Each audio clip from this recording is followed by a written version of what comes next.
tone in it. It's like, but it's like up tempo and like new and jack he did swingy. that like yeah, and dance he's like dancing number to in it. Dream a Little Dream or whatever it was. So bad. You know?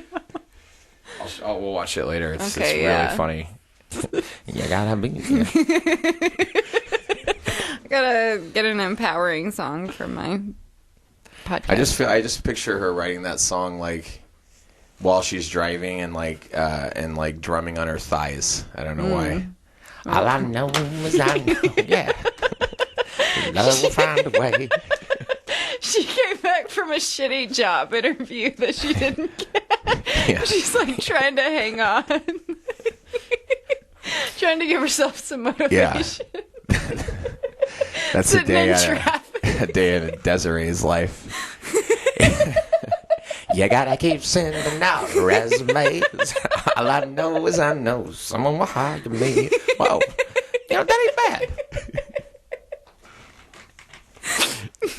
If I could make the lyrics not about applying at Carl's Jr. I thought she was British. Is she? I think so. She might be. If she is, she's one of the many British singers that is too scared to sing in a British accent. So she just sounds like an American broad over there. I'm trying to think of what You Gotta Be could sound British. You got to be. You got to be. You got to be a little more clever. You got to be wiser. Yeah, that was like Tracy Chapman was around that time too. Oh yeah, I like her. Yeah. There was one time at work. Sorry, I'm talking about work. I mean, I guess we're not technically on. But Hannah Zari made everyone listen to Fast Car, and I was in like a weird mood, and like I just couldn't like hear Fast Car because it's a depressing song. Yeah. You know? And Hannah Zari was like, "Hold the phone, everyone. Listen to this song and tell me if you don't love it." I know it's one of her. Yeah, it's one of her big ones, right? Yeah, but it makes me like it's Biggins. kind of a sad like makes me cry type of song. Like you're trapped in a small town. Oh, is that what it's no about? hope. Yeah. But whenever you drive with this boy you like or girl, I don't know. Whenever you drive with this person, you're like, I drive all night. No, you're like, it's like your time to dream, you know? Like, it can happen for us, but it probably can't because you're trapped in a small town and you have to take care of your alcoholic dad. And you're poor. You gotta be. I was born in a small town. Gonna die in a small town. Did John Mellencamp write that song in his car? Yeah, probably. His Yeah. thigh too. While he was listening to So many- Bruce Springsteen. Yeah. Yeah. Cougar. All right. Well, yeah, maybe some of that Desiree stuff. Been throwing just over a slow minute somewhere. Yeah, let's start in a minute. And do you want? How should we? Do you want any of the? Is it too bright in here or not? Oh, I'm good. Are you? What's your I'm feeling? thinking about maybe turning one lamp off, just to bring it down, a little bit. This is one of our slow jams. You're listening to 92.5 Cool Jazz. And while you're driving down the PCH, here's Dave Brubeck. I noticed listening to the shows that you have a really good voice, and that's awesome. That's you mean now? Let's see. It's like, no, you have a good voice. I do sound like a hick, Clark. Like, you are not lying. Y'all? Like, I do have a twang, But that's and I can definitely hear it. that's like, part of the charm. I guess so, yeah. No, I'm gonna, like, play it up. I'm just, like, I never realized how thick it was until it's, like, up against. I have like a drawl. Even that word.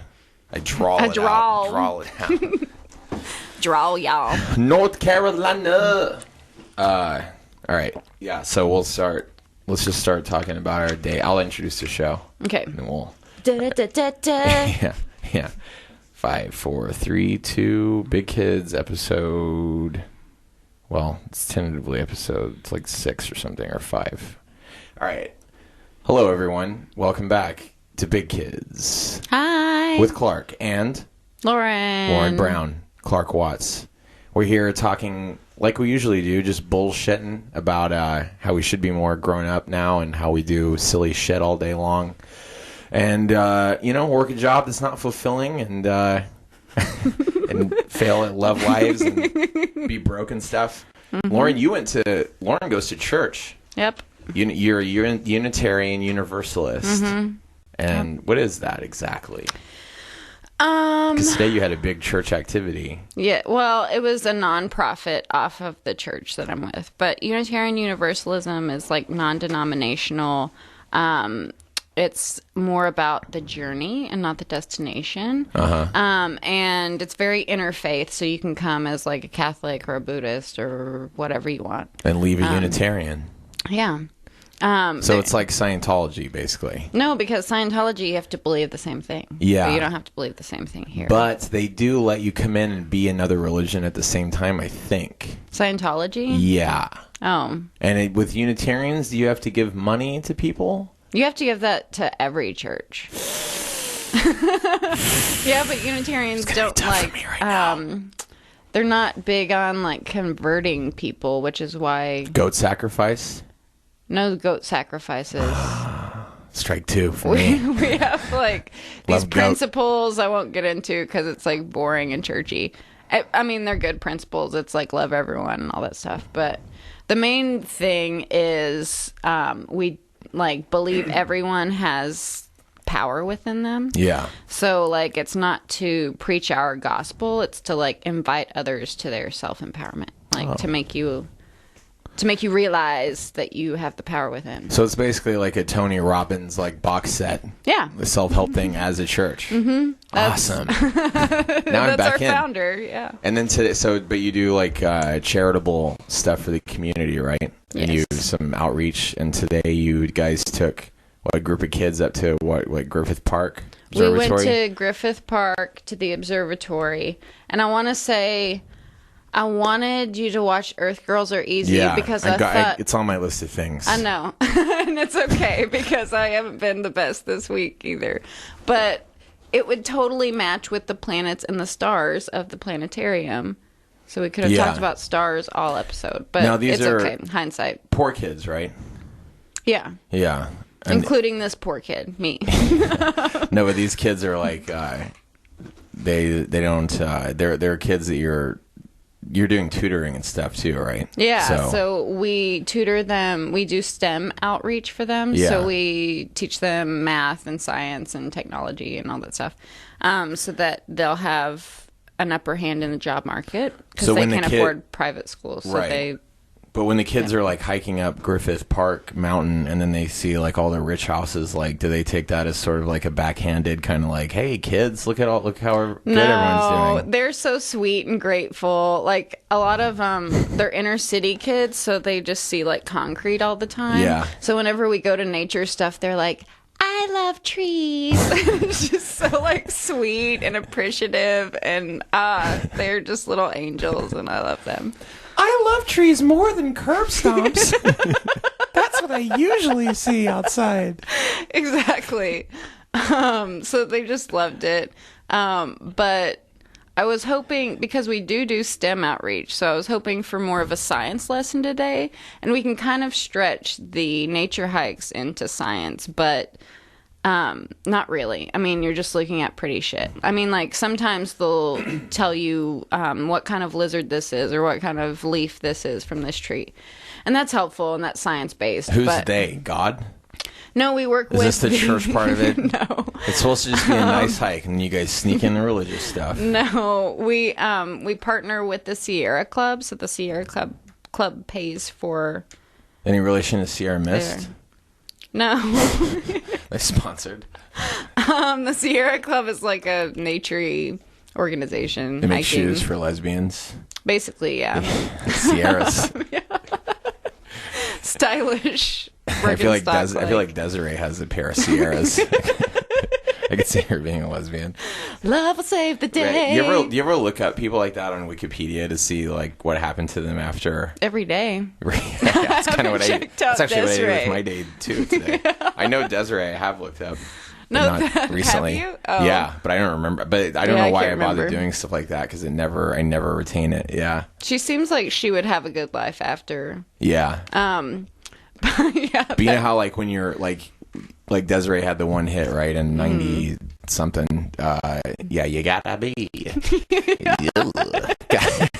gotta keep it together. Gotta get wiser. Be wiser. I love. And then and that was their only hit. And so when you look at these people on Wikipedia, you can look. I always look through their like album chronology, and then like as you get like they always very rarely do they ever stop. And I gotta hand it to most of them like. You know, like I would like you would think like 10 years in, Desiree would be like, "All right, you gotta hang it up now. It's never gonna gotta hang it up." Yeah, now. but she keeps on. No, I got the next one. And then Well, like, maybe she's big in Britain. I would maybe assume that. But you know, and then like the further you go into their albums, like the less information there is about the albums because like no one cares, you know. Yeah. And like at first, the songs will have their own Wikipedia pages, and then like when you get into the later albums, that like the text is just in red because like no one's written like anything about them yet. Yeah, it's sad, you know. I like knowing about that stuff, but sometimes Wikipedia is like, come on, I didn't need to know that. Like that image I showed you the other day. Well, where no it was one, like, no one made you. Oates is a fourth Irish, and that was just some lady on YouTube, right? Hall & Oates YouTube comments are very, you know, what's the word? Contentious. Yeah, there's a lot of passion. Yeah. Shut the fuck up, Diana. Yeah. No one gives a shit. That's just any YouTube video that I think. Yeah, I know, but like it's just funny to see in like. You know, She's Gone by Hall & Oates. I don't know. Like, it has no place for like, fuck you, Diana. But yeah, what's he singing about? Toothbrushes? Fuck you. Yeah. Whoa. What the fuck do you know about toothbrushes? Okay, but back to my hike. I wanted to go to the planetarium, to spend most of our time at the planetarium because that's science-based. I wanted to watch the show where we saw, you know, asteroids, planets go by, all that stuff. But this lady, like, she means well. Who's this lady again? Desiree? Yes. Yeah. You gotta learn your constellations. Desiree. No, it's more, she's like the nature lady, so it's more like... What if she got like really like... You gotta do incline. So she's like really bitter now. And like you invited her along because and then she makes it into a song and then she's like, all of a sudden she's like, you gotta cut me a royalty check, motherfucker. Like she gets really like... She's exactly like the people in the Hall & Oates comics. Yeah. Wait, who's this lady now? This... One of the sponsors? I will not name names, but she's part of the Sierra Club, and she is very like passionate and gung ho, right? Very like brass balls, hard as nails, like tough power lady. Suit. Well, she 48 laws of power. She wears like her khakis up to here, like 3 inches above her belly button, and she has. For those of you that can't see us, which is everyone, she's pulling her khakis are way up, like to her tits almost. I feel like. She has this backpack with like a wraparound that she clicks in. She has like the like hiking boots and like the like button up all the way plaid shirt. Yeah, just typical fucking Sierra Club. Yeah. Like just exactly who you'd expect. She's like 67 and proud of it. Like she kept saying like, you guys better remember me. I'm 67. Yeah, exactly. Like I know a thing or two about a thing or two. Well, she was like, it was like an hour into the hike and we still weren't at our destination. And one of the people from our group was like, you need to give us better warning about this. We thought this was a short hike. And she was like, I do this hike every day. I'm 67. And she was like, is anyone passing out? Is anyone dying? No. We're tired and we want to go home. Try hiking up this mountain with a hysterectomy. Yeah. It's like that. Like, I'm tough. And then like she takes this baby.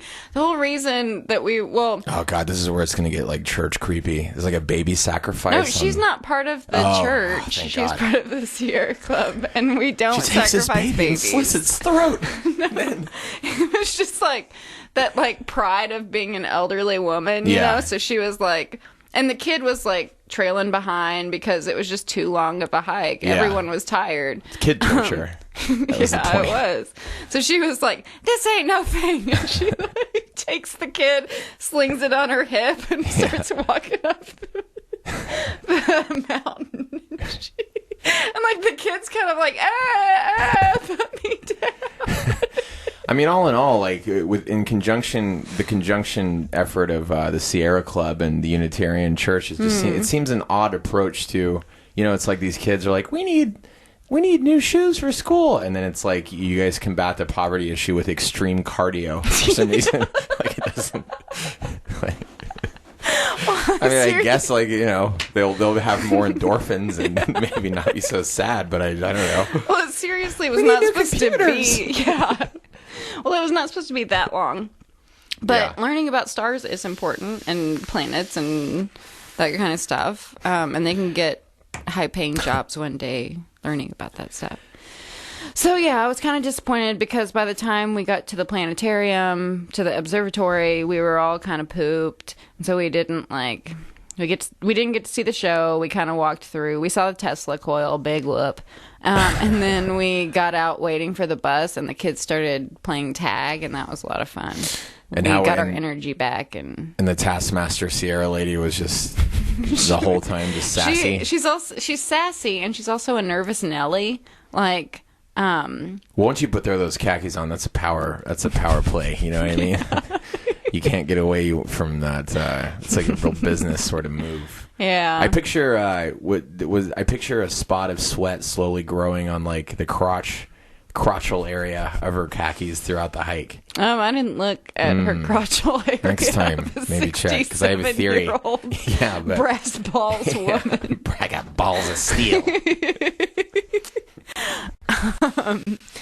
But it's been kind of embarrassing sometimes because a lot of the kids that we tutor are Hispanic. Right. So, like last time we went out with them, she would get nervous about someone else's kid who wasn't us. Right. Like wasn't with our group, but that was a Hispanic kid, so she just thought it was like with us. But it was another kid on the hike, so it was just kind of embarrassing. Like, they aren't with us. I know they all look alike, but... And then what? And then it just, like, what do you do after the hike? Is there like does everyone get like frozen yogurt or... We had a lot of snacks. Yeah. So we got our cardio in, and then we got our nourishment in up at the top. And I'm probably a little sunburned too. Am I pink? Am I red? I can't. It's hard to tell on this lighting. Because it was just like too long of a hike. Someone's But beaten we got down. up to the top, had our snacks, went back down, kind of like went to the museum, but it wasn't. It just could have been better. Yeah. But I mean, I had fun. There were a lot of like, the kids were just giggly and sweet today, and they were very huggy, and I felt the love, and it was just sweet. Did that make did that frustrate your ovaries and your... No, it actually helps. So, like, tutoring these kids, I think, helps my baby fever. Baby It, fever. like, calms down. Yeah. Like, I don't need it as, like, urgently, and I don't, like, there was a time when I would, especially, like, at night by this one church, because they take all their kids there by my place, and, I would just like cry, like seeing like babies in strollers. Yeah. Like, I don't know. It's a weird feeling. I've just now experienced it this past year. So I don't cry You were anymore. just like think of snatching one. No, I didn't think of snatching one. I just like felt this like deep pain of I need that. Yeah. And like one trigger that has set me off before is I mean, you can't even keep track of a cell phone, you know what I mean? So I just feel like I want to hear that story too. it's not that big of a story. But you actually so you were running to catch public transpo and your phone fell out of your hoodie pocket and then you actually saw it got run over? No, I got to the bus stop. The bus took off, so I missed my bus. Yeah. And then I was like, well, crap, I got to call a Lyft. And I didn't have my phone. So I traced my steps, walked back. And then Kayla called it. And then we drove calling it. And then I saw a shiny shatter in the middle of the street. And it was my phone. Wait, you guys drove over it? No. Oh. But I saw, it has, skid marks on the cover. So I'm pretty sure someone drove over it. Yeah, no, I thought, yeah. And the faceplate was all shattered. Yeah. But I wanted to say earlier that, that cover, it was just plastic, but it was really industrial strength because Not it didn't shatter car. like the phone. It was total, two separate things. And, my cover didn't break. It just had skid marks over it. But the phone was just million pieces. Steve Jobs, man. I know. Or Chinese people. One of the two. Yeah. Because they actually make the phone under duress, right? Mm-hmm. But Steve Jobs had the idea, sent make it to it China. so yeah. fragile. Yeah, make it strong. But you don't pay us. You do not pay us enough to make it strong. We very hungry. Shut up. Make it stronger. And then he dies, and then they make a movie that no one watched, by the way. Did you I hear didn't about watch that? it. I don't. It yeah. bombed. Well, the thing is, there's been 3 different Steve Jobs movies by now. It's who gives a shit? know. We know he's great. The first one whatever. had Ashton Kutcher, didn't Yeah, it? no, the first one was a made-for-TV movie with Noah Wyle and Anthony Michael Hall. Meredith Baxter Burney from Designing Women. She used to be in a lot of remember those shows? Well, I actually was thinking about Designing Women the other day. That's crazy that you bring it up. I was wondering, I was trying to get a recap on what Suzanne Sugar Baker's love life was like. I forgot, all about it. I just wanted I know that what stuff happened. because I feel like my mom might have watched stuff like that, and she would have magazines like TV Guide. Yeah, no, Red Book maybe. Oh, but then yeah. I later realized that Red Book is about blowjobs and shit, right? Don't they have I didn't know Cosmo about that. type articles in that magazine? That I didn't periodical. know. I didn't Pretty know. sure they do. I guess it's a saucy mom. Yeah, magazine. I think it is. Your mom was knew some real- tricks. Mom had some sauce. My parents. And could make good spaghetti sauce. They went on quite an adventure. This, can you hand me my phone? I'm gonna tell you about this. So my parents,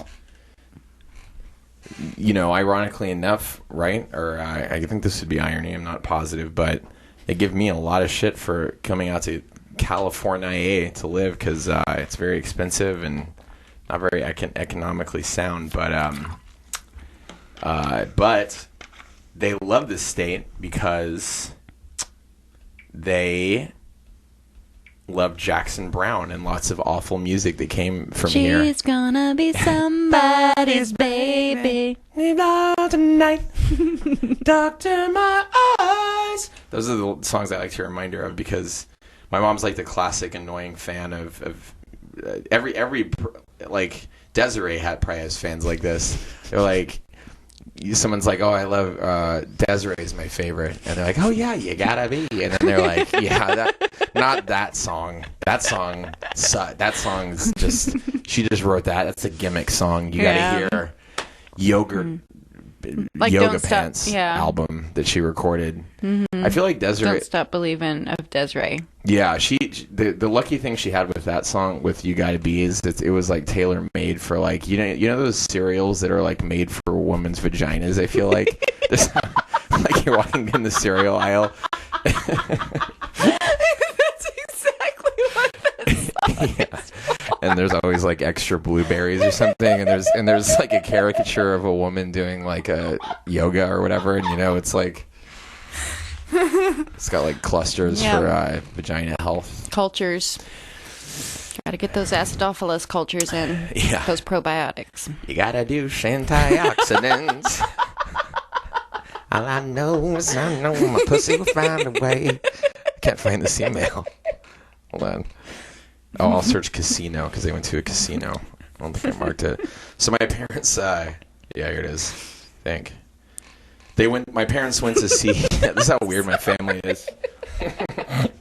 My parents went to see Jackson Browne at it because, first of all, Jackson Browne, it seems weird to me that, I mean, that guy's like a legendary songwriter, and I mean, I don't know if he had like huge hits as much as like, but he's got like plenty of notoriety and whatever, and they've used those two songs we both just sang, I'm sure have been in enough shit, like, you'd think he wouldn't, you'd think they'd be like, hey, Jackson Browne, like, do you want to come play like WinStar Casino in Shittsville, Oklahoma?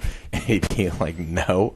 You know, I'll just stay home in California kindly and not even bother with that, even though it's probably good money. But the music is in him. I guess, yeah. But he sure didn't. He sure said yes and went to some shitty casino in Oklahoma to play the show that my parents and some of their parent-age friends went to.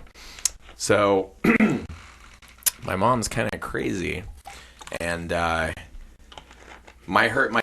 she and my dad don't, you know, get out a whole lot. They have my sister has a baby now, and they help my sister with my niece, and you know they're retired. They just don't really like travel necessarily or anything like that. So they just kind of, you know, they have some activities, I guess, but they don't really have like hobbies. I wouldn't. My dad's got my dad's hobby is go to sleep at.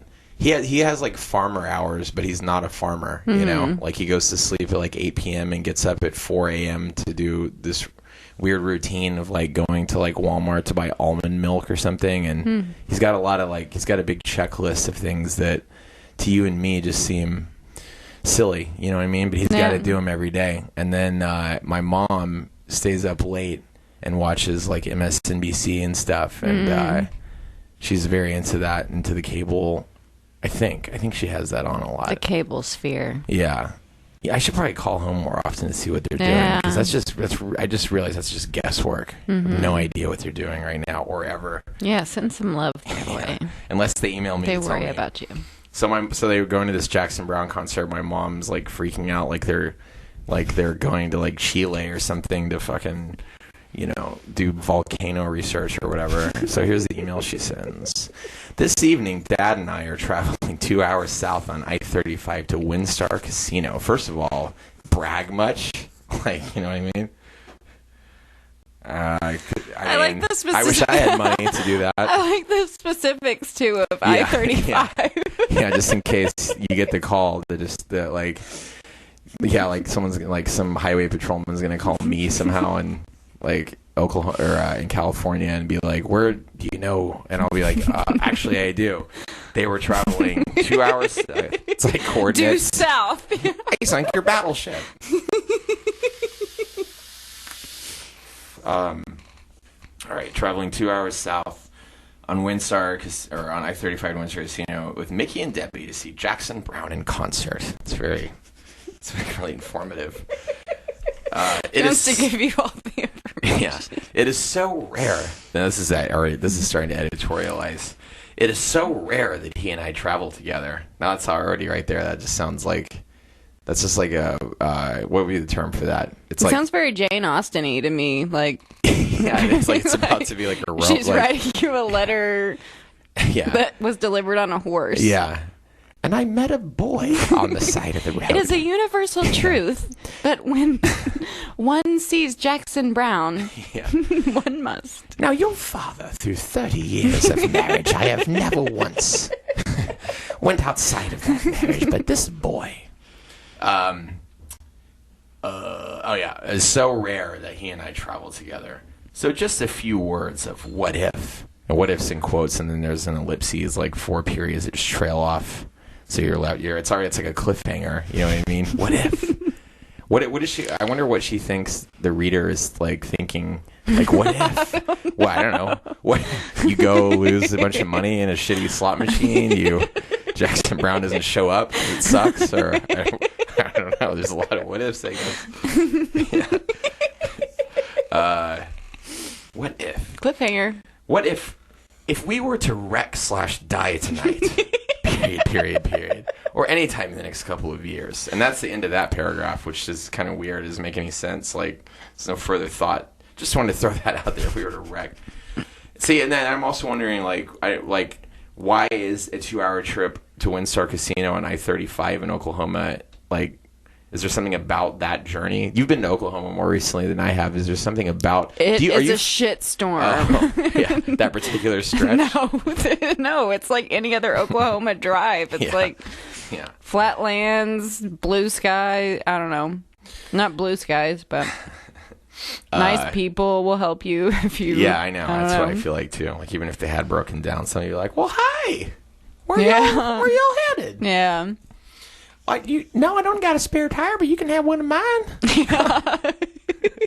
Well, how are you going to get home? Oh, don't worry about it. Someone will come along. Jackson, y'all are seeing Jackson Brown? Somebody's baby? Oh, I don't like that song. That's a song everyone knows. He's a storyteller. But have y'all heard of Desiree? Yeah. Yeah, they've heard of Desiree. Everyone has. You gotta hear Desiree. If we were to wreck die tonight or anytime next couple of years, period. That's the end of that thought. I am asking that you would move home to help Whitney with baby, and Adam for a couple of years, just a couple of years. Now I don't see. So that's the whole. Just so you know, if you aren't already suspecting, maybe. This is the whole reason for this email. It's not that she actually, I think, thinks they're going to die or anything. It's that it's a passive aggressive attempt to get me to move home, to make me feel. Oh, like your parents are going to die soon. Move home. Yeah. She wants me to play the mental movie out of them dying in a horrific accident and be like sad about it. And then she also wants me to feel guilty for not living in Oklahoma to help. So does she just miss you? Yeah, but I mean, it's a little. Yeah, probably, but I mean, it's kind of weird to like play out like a weird death scenario and like say, you know what I mean? Like, how about just say miss you or whatever? I don't know. Being a mom must like drive you crazy. Yes. Your baby's flown the nest. Yeah, flown the coop. Yeah, but she's got 2 still in the coop. I know. My brother, who just had a hip surgery, he's recovering. He's doing good. And my sister has a baby. And at first I thought you said a hipster-dry. I was thinking like a surgery where they make you a hipster. Oh, yeah. That could be good. Okay, so she says you could be his HTS for a couple of months or so. That's getting paid. I actually used to do this. I forget what HTS stands for, but it's funny. Like when you have disabilities, I'm sure all the states have programs where you can get hired by the state after you take you join like a company, like Volunteers of America is one. I think they're nationwide, and you have to take like first aid classes and some medical administration classes and stuff at like a YMCA or whatever. But once you get certified for some of that base level CPR and shit like that, you can then work for families to take their children that have disabilities or whatever. So you did that? Yeah, but I got paid to hang out with my brother basically, which is just silly, like because my brother has Down syndrome, but he's like really high functioning, and it's basically just like taking him to the Dollar Theater, and like getting him a burger, and that was like a summer job I had for a while. Bros, yeah. And there was another girlfriend of his that I would take too. And her name was Sarah, and then we would go back and hang out sometimes at where I lived at the time, and they would like. I hesitate to call it dry hump, but it was dry hump. He jizzed. No, but like it was just funny because whatever their idea of sexuality is, I think is kind of, it's not. I'm jealous of them. I got to say that because I think a lot of people with Down syndrome and a lot of mental disabilities, like their idea of sex, I can feel like it's either or. Either their ideal of sex is really childlike and kind of innocent and like whatever, or they're just like running out and like humping people and shit. You know what I mean? Well, I guess like high functioning is probably innocent, and low functioning is probably humping people. Right, and those are the ones you judge. Yeah, right? Those are the ones I think should be locked up. All right. Yeah, so you can do that for him, get him settled, and you will find him in another HTS. You and Adam could take and pick up baby from. I like how she has the whole thing like planned out. Like, here's what happens Also, when we like how die. she's saying Whitney and baby. Don't talk about my mom like that. Yeah, Whitney and baby. Like not the baby's name, not the baby, just baby. So she's gonna Tarantino it a little bit here. She's jumping around because she's already covered my what I'm doing when I move back home. But here's what I need to do still while I'm out here getting ready. Right, ship only your keepsakes home. My keepsakes. My stamp collection. Oh, I love these little spoons. Every state I've been to, I get a spoon. They're very valuable. Yeah. I have a London spoon, a New York spoon. As you know, there's plenty of furniture here in Norman. Those are like two separate thoughts, I feel like. Like keepsakes and furniture. Like, why would I ship? That'd be so weird. Like, it's just a weird, I gotta move home. I'm gonna, like, ship my couch home. Like, why would I even think to do that? You know what I mean? Maybe to sell. I guess. I don't know. You all could live together in a house you purchased and sell both of our houses. Or buy another house in the few houses here where Whitney lives. What does that mean? That might be the best bet. Adam would have a bedroom in both our houses, so all you could share. We have a lot of houses, Lauren. I don't know if you knew that. And again, God, it's the same shit. There's a bunch of notes at the bottom, just about who's going to help us, family, friends. And then I'm not going to read this, of course, but there's a long paragraph about all. Now this is notable. The first time I've ever been enlightened to, I guess, what like my what's willed to me. Mm-hmm. And what's funny about that is like I didn't know that until now. So it's like through the email, I'm just thinking, she's just being silly, and like they'll be fine, like, and of course, if something tragic were to happen and they were to die, like I would do everything I could to help my family, and I'm gonna be praying tonight that Jackson Brown show goes out without a hitch, and they live to tell the story the next day. But then when you start telling me what I'm gonna get in the will, then I'm kind of. I hope maybe there's like a boulder. Are there boulders in Oklahoma? But it's a passing thought. Yeah. I don't really want my parents to die. But if you're going to tell me all the money I'm going to get, I mean, I think my mom told me I don't know how what much was money. willed None to of this me stuff. Before, you can read this later. Forgot. I don't even get it. Yeah. It deals with like 401ks and stuff. Yeah. As we're the big kids, and we don't even. I don't know. I don't understand 401ks actually. So that means I'm going to get $401,000, or because I could quit my job. No, I really don't get them, and I don't understand insurance. And what do you think if someone just handed you a bag of 401k? What do you think you would do? Like, is that like some sort of drug? No, like handed you a bag of 401k. Yeah. Don't bring your rave past into this. No, like if you had, I feel like if someone gave me $400,000, I would like. That's not enough money to like. Obviously, you can just coast. So I think I would do everything I'm still doing now, and I would just hoard it and like. I have done a lot of studies on money and happiness. Like what's the perfect salary? And the perfect salary, they say, is $75,000. Uh-huh. So any large sum of money I get, I would just want to like, and I don't think 400,000 could do this, but I would just want to put it in like a bank account and draw interest off of it so that I make $75,000 a year. Oh yeah, that sounds like a plan. Yeah. And I think I could do it. Is that relative to where you live or anything? Yeah, though? see, that's the thing. Everyone's like, if you live in California, honey, $75,000 ain't that much. But I really don't, like, spend as much as the average person, I think. So, or I don't, like, spend it on dumb shit that they spend it on. Yeah. Like cable and, I don't know, just dumb shit that people spend their money on. Yeah. God, you're so judgmental.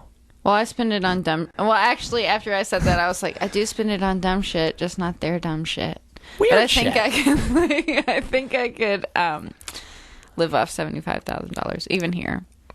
That's that's an impression of my dad that Lauren likes. Yeah.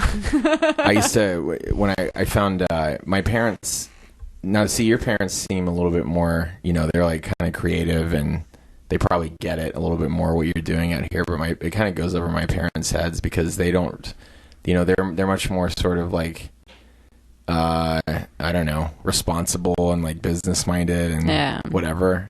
So like to them it's just all about, because like for what we pay for rent out here in Oklahoma, you could like rent like a mansion, I feel like, and and that would be comfortable and stuff. But I mean, Oklahoma though, that's the problem. The cost of living is so good because no one wants to live there. Yeah, I mean that's just simple. That's economics. Yeah, and geography. Like, coming out here, it was so beautiful. Like, sunshine all the time, beaches. Yeah. The yards are so, like it's just so much color. Everything blooms. Like, you could just, like, drop a seed in the ground, and it's like, Garden of Eden, beautiful. The sun's starting to get to me a little bit. I know. I was thinking this week that the perfect weather would be, like, sweater weather during the week and then sunshine on the weekend. Yeah. Because it was so beautiful today on our hike, but it was a little warmer than it's been this week. Like, you gotta be, you're Lauren's a ginger. By the time you guys are listening to this, you'll see that for yourself, but in our promo pics or whatever, but you got to be careful out here. You're gonna be. You gotta be careful. You're gonna be a sandbag. You gotta wear sunscreen. White motherfuckers out all day in the sun. All I know, white motherfuckers will save the day. Whoa, Desiree, we gotta make some edits to that lyric. That's not gonna fit. It was her scat version. Oh, your dad. Yeah. Your dad and the weird shit. Yeah, weird shit. Finish this story. Yeah, my dad. So my parents had one of those big like you got it in like you traded it for Coke 1980s like video cameras where you had to like actually have a VCR hooked up to it to use it. Like some creepy like I picture it's like one of those cameras that you ever hear all those stories about the dude from Hogan's Heroes, they made a movie about him with Jesus. Why did I bring this up if I can't remember any titles or names of anyone? Hogan's Heroes. Hogan. Oh no, I said Hogan's Heroes. I don't know Hogan's Heroes. Who's the guy in As Good as It Gets, but not Jack Nicholson? The guy that plays Greg the gay Kinnear? guy. Yeah, he plays the guy that was in Hogan's Heroes. Oh. And that guy in real life was he and this other creepy dude he met who worked in like video consumer sales and with cameras and stuff. They met and they had a common bond in like wanting to just rail out chicks, Yeah. So they would like set up these cameras and like tape each other, like banging all. And the guy, because he was famous, would get all these girls, So they made all these videotapes, like I think sometimes even without the girls knowing and yeah, and then eventually it gets creepier. The creepy guy, his friend with all these video cameras, ended up murdering him basically. And the circumstances were like they never really had enough proof that he did it, so he never got arrested or anything. But they made a movie about it called Autofocus. It's pretty good. So that was your inspiration. I just feel like it was that kind of video camera. Yeah. Oh, okay. It's just a creepy 1980s video camera that I feel like would be used for something like a Sharon Stone kind of movie video camera. Yeah. But you had to, if you didn't want to make it portable, you'd have to carry a VCR with it. But I just took it up to my room. I was 13, and me and my friends would shoot these hours of just made up on the spot like sketches, and my parents had no idea what kind of atrocities were going on up there. A lot of times it was just like pro wrestling shit we would do, and we would like power bomb each other on the floor, and it would be so loud downstairs. Like my parents would always call up on the intercom. But then also we were doing like... You had an intercom? Yeah. What? I know. Hey, I mean... Are you... What? Richie Rich over here. Have you ever heard of Heinz ketchup? Well, I don't mean to be... Really? Parents. Yeah, my dad's Heinz. What? Richard Heinz. Nuh-uh. Look, I don't want to talk about it because it makes people judge me. I don't want to. Okay. I want to be with a No. No, we had no, my parents, I mean, they did good, They were smart with money and shit. Did you have one of those food elevators? What's that? Is that like is that to get food to Anne Frank or something? A dumb waiter or something. Oh, a dumb waiter. I know that term. Yeah. And they like you crank the thing in the wall. No, I didn't grow up in the 40s. It sounds like it's a dumb Send way up to my see. sandwich. Yeah. Toots. Yeah. Did you have like a laundry chute? No, but we did have. I'm trying to think of something we had that's like what you're. A moat. Yeah, moat. Yeah. And there was a dragon, a pesky. Oh. So heretofore, the dragon comes to roost. I actually couldn't think of any more Lord of the Rings ad libs. I like the one you just made. Okay, so you were shooting with a this video camera. And anyway, like, I don't know. And we would do, and me and my friends too, we would do all this like really kind of like just silly like teenage stuff, but it was like borderline like gay shit. And my parents never saw that, but if they ever had come up, like we would just take t-shirts and like rip them up into like being these like onesies. And like we wouldn't have like underwear on under that, so you could like see our like penises through the shirts, and we would just like dance funnily to like New Kids on the Block songs. But we were like making fun of it because we were like old enough to know that New Kids on the Block stunk, you know, and just doing like just weird shit.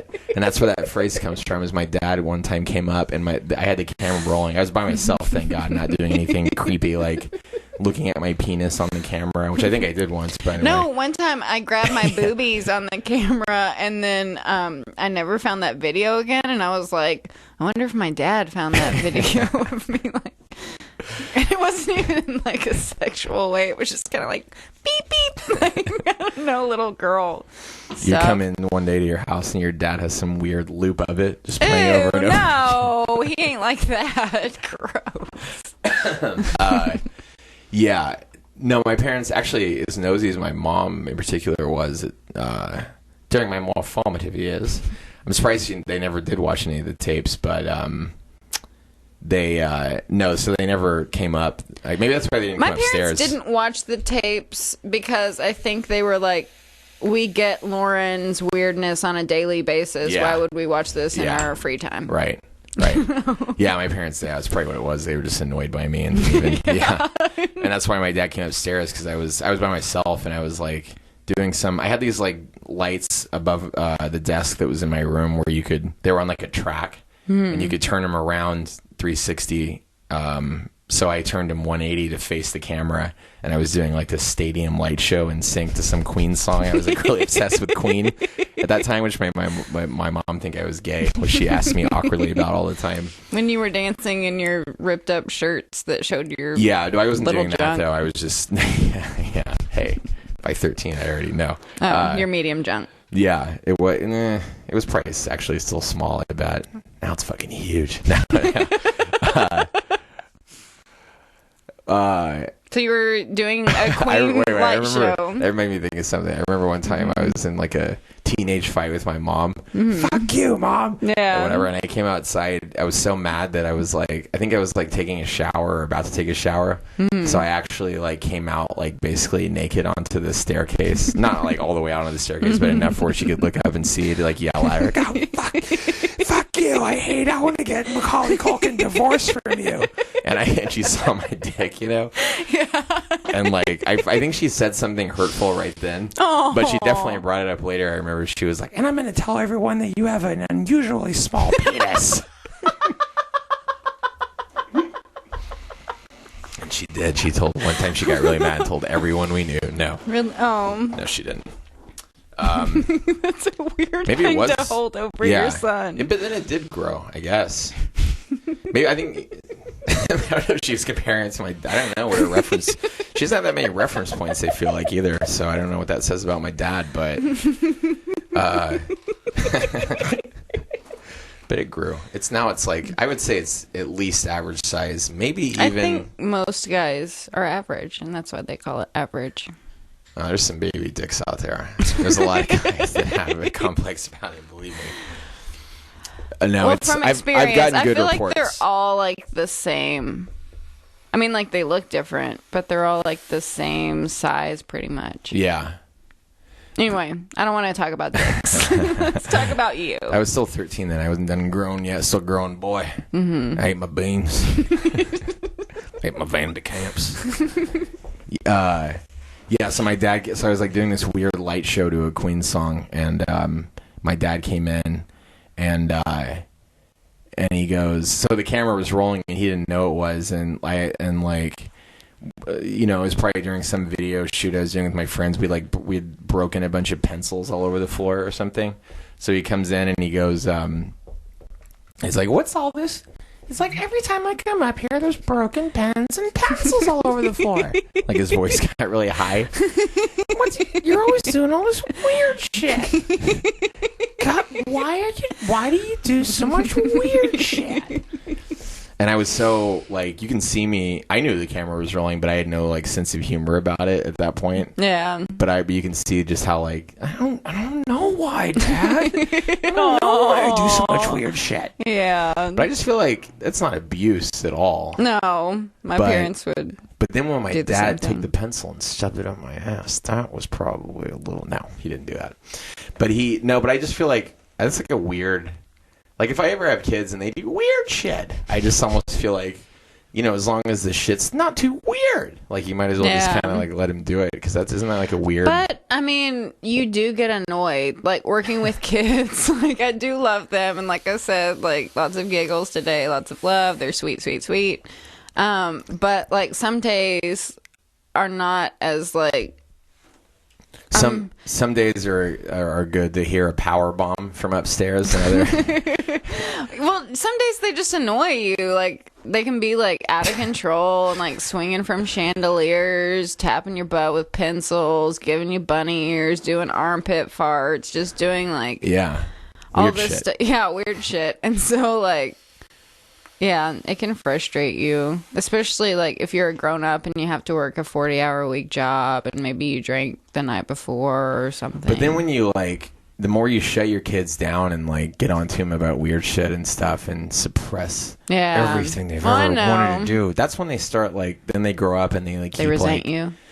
Yeah, but it starts with resentment and then it builds into like, they live in an apartment by themselves and they're keeping mannequins in there. And it's like, oh, I like this because it reminds me of Mother. And they kiss it on the lips. Yeah. You've met dudes off Craigslist. Have you ever met like anyone off the internet that was like creepy? Or yes. But what? Tell me that story real quick. Well, I'm trying to think of like, I don't know. I mean, I guess now is the best time to come out with it. But I did housekeeping for 3 years. Housekeeping. That was like legitimate housekeeping. I had like housekeeping. Yeah. Lots of certification. Yes. No, I had lots of clients. It was very legitimate. I'm very proud of myself for that entrepreneurial part of my life. But then before I came out here, I started doing sexy housekeeping. Wait, you did titty housekeeping? Yeah. So like cleaning with your tits out. Oh man. And so like there were like Craigslist guy, and we can get more into this later into the show. This was that's a good teaser. I wasn't expecting to like come out with it now. But no, I didn't do it all along, but I did do some. I feel like you should get back into it to promote our show, Like have our Twitter things on your tits and then they'll see it. And those days are gone. Mainly because, well, I won't say no benefits? No 401k with some creepy guy his hand down his pants while you're cleaning up his dominoes or whatever. It's mainly like my personal vanity. I've just been out of like workout routine and I would like to row again to get like perkier. Yeah. So it's not even about, I mean, but another reason is I just don't want to scrub toilets for a living. I don't want to scrub toilets to people jerking off to me for a living. Whoa. It's just holy cow. That's something I don't want to do anymore. That is a teaser. I want to talk about it at more length. We will. Yeah, believe me. I was actually about to tell you. I forgot to set my timer. No, I think it's about time. Yeah, okay. I did too, but I did some rough math. And before we end this show, I want to say to you though, I'm going to walk in a minute from this mic over to the keyboard. It's not a long walk. It's probably just 2 paces to pause it and